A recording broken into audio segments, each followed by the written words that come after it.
Ibu ebe mgbaba na ebe wusiri ike n'ocheeze gị ka m bụrụ ikpere.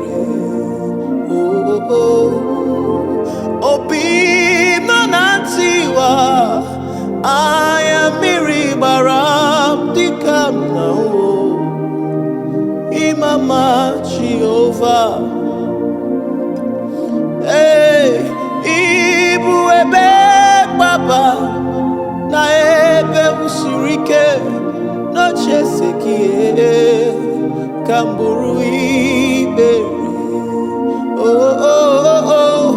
Obi m nọ na ntiwa, anya mmiri gbara m dịka m na-ahụ Imama gị na-arụ